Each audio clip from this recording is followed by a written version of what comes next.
Hey everyone, this is Jairo from The Grind Fitness and welcome to my channel. On this channel, you're going to learn how to take care of your body while we do this wonderful sport called Jiu-Jitsu. Everything from joint strength training classes to mobility classes, as well as yoga and many other professionals to teach you what is the best path for you and your Jiu-Jitsu journey.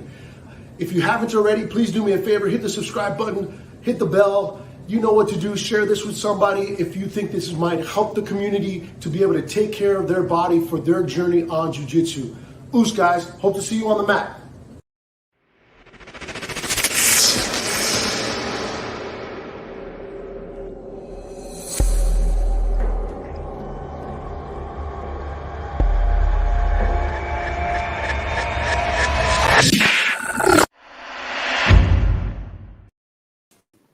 What's up? What's up, guys?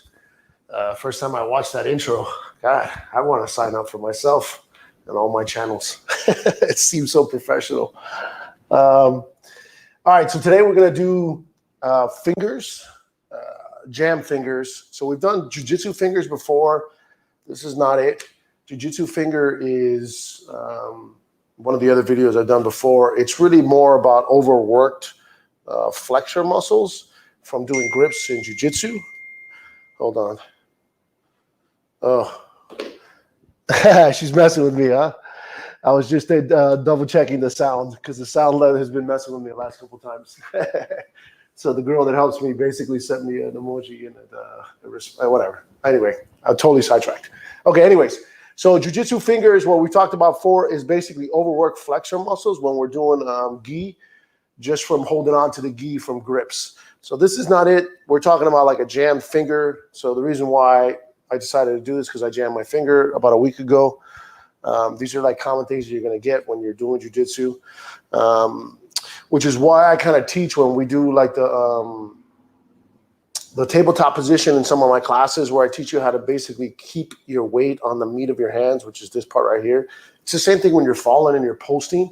You actually want to press the ground away with the meat of your hand. And so I lost my balance in one of my scrambles and I miscalculated and I put all my tip of my fingers basically to hold on my weight, and I bent my fingers backwards. So the first thing we're going to do is we're going to do like a modified C.A.R. C.A.R. just basically means moving through its maximum range of motion. So what I want you to do is just kind of put your hands out in front of you, and I want you to practice kind of closing one joint at a time. Then kind of rolling your fingers down until you're able to then flex at the wrist, and then you're going to reverse. So extend your wrist back, extend your fingers back, and then try to do almost like a back bend where you're bending your fingers backwards as far as you comfortably can. And then repeat.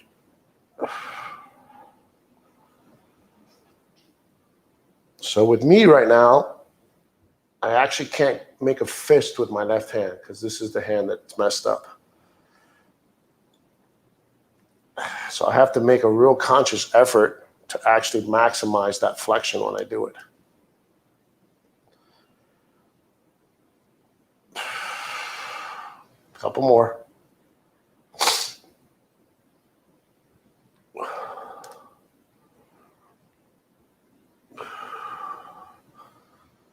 Last one.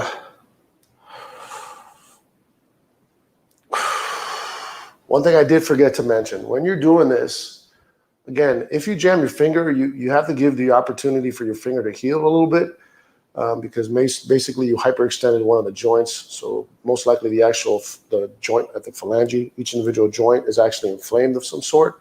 So you have to wait until that swelling comes down. So this thing, even though I'm doing it right now, you're going to do it at a much lower level immediately after it happens. You want to kind of ice it, let your finger heal a little bit. For me, I waited about a day or two or so ago. I kind of massaged my own finger. So basically what I did was just take 2 fingers and a third, and I'm literally massaging the bone and massaging the actual joint itself and kind of pulling on this bone, separating from this bone, because this is the joint that basically is messed up. And then so is this one and this one on this finger.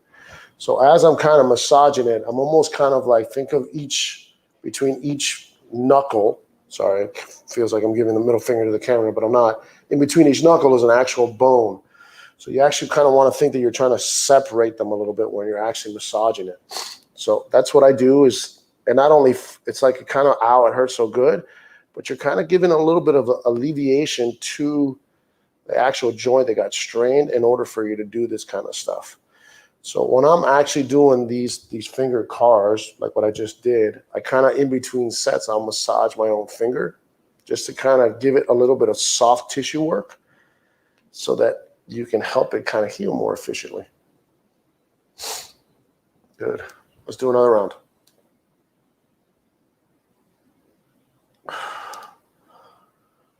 Again, be very intentional. Back, trying to pull your fingers backwards, knuckles back, get all this musculature to fire.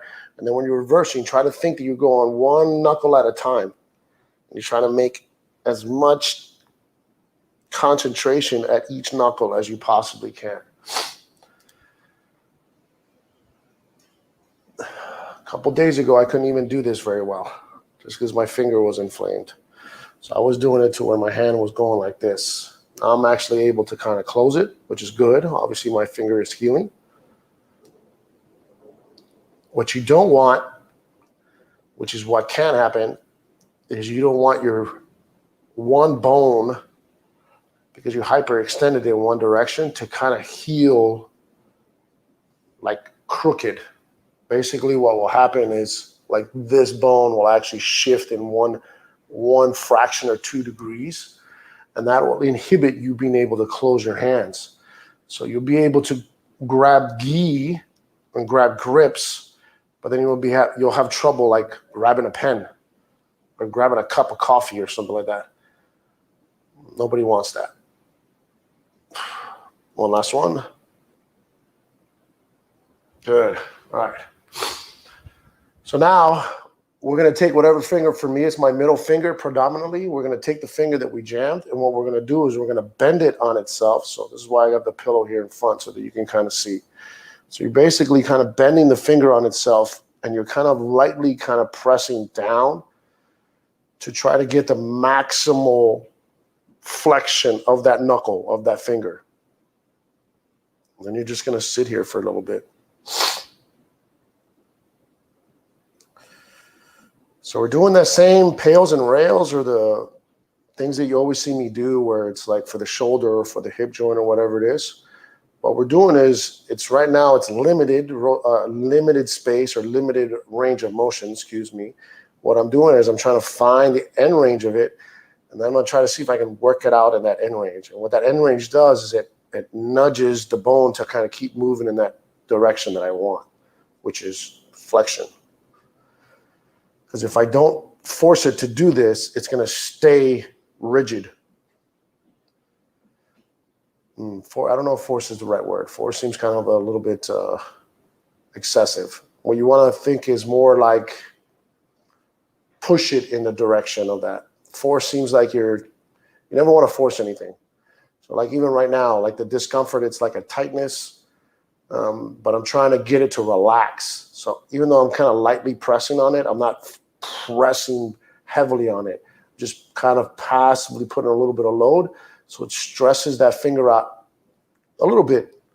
Again, I keep telling everybody, you want to kiss the discomfort. You don't want to like lean into the discomfort. Okay, so now then the pails is going to be, so I'm going to do it with this hand. The pails is going to be me trying to push into the pillow here. I'm not going to be able to do it because the pillow is going to stop me. So I'm going to start pressing. That's the pails, the push part. The rails is I'm going to try to curl my finger even more inwards. So I'm going to try to actively try to create that finger flexion at that joint that's having struggles right now. Okay? So here we go. Start pressing down and I'm pushing, trying to straighten my finger through the pillow. And I get to that 40% mark. And then I hold the effort. Now, if your finger is jammed like mine, you're going to feel it working with the touch of pain, which is kind of a little bit what we want. We want the pain to be like humming in the background, but not the main sensation that you feel. The main sensation you feel should be actively working to press your finger through the actual pillow. And then just maintain. I'm feeling it on the bridge of my finger all the way up to almost my forearm. 3, 2, 1. Now I'm going to reverse. Now I'm going to try to bring my finger even more inwards. Ow, that does not feel good. But it's that, ooh, it hurts so good. Keep trying to bend your finger. If you can bend it, keep trying to bend it, keep trying to bend it, keep trying to bend it, keep trying to bend it, keep trying to bend it. And then relax. Same thing. I'm trying to relax the tension, trying to tell my finger or my joint at that knuckle that it has the capability to do this range of motion. Now, again, I'm going to start pressing again, trying to straighten my finger through the pillow. And now I'm going to press this everything I have. Lots of discomfort here. But at the same time, the more I actually press, all of a sudden I feel like a relief of discomfort. 10, 9, 8, 7, 6, 5, 4, 3, 2, 1. Curl your finger more. Try to bend your finger even more in towards your palm of your hand. Bend, bend, bend, bend, bend, bend. 3, 2, 1, and relax. Ouch. Slowly getting my hand out, and ow, that hurt quite a bit. So now we do, again, the same C.A.R.s that we just finished doing.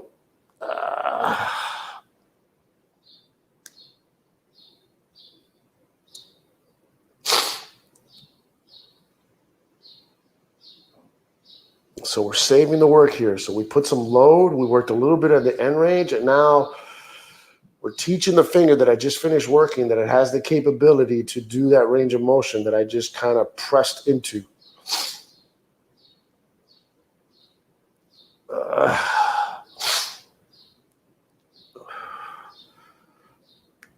Last one. Wow, I struggled with that one.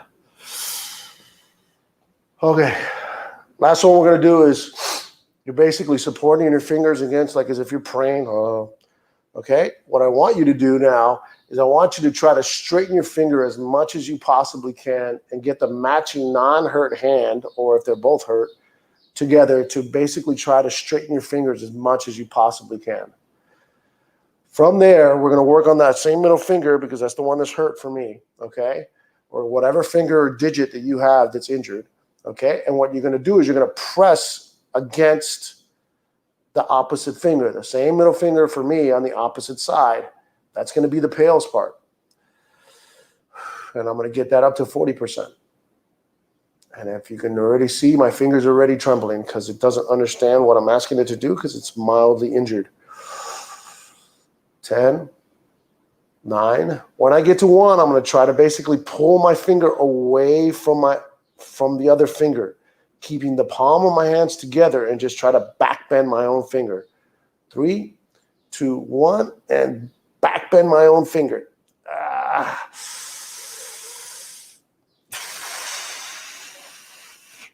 3, 2, 1. Opposite hand matches it again. Try to see if you can relax with those extended fingers and then repeat. Start pushing. Now we're doing max effort with that hurt finger. Push. Don't let that finger win as you press harder.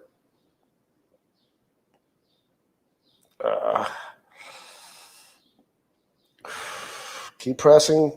5, 4, 3, 2, 1. Back bend your finger again. Really try to extend those fingers backwards as much as you can. You're literally trying to bow your finger backwards. Get all this musculature to fire. 3, 2, 1, and relax. And again, finger C.A.R.s.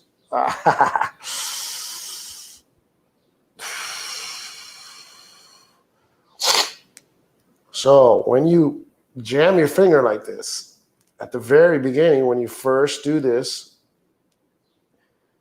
you start slowly. You don't do it as heavy as what I just finished doing. You keep the discomfort or the workload at 60 to 70%. So that way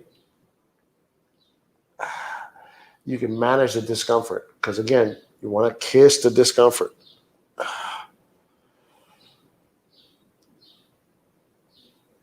Last one. Good. And massage your own finger.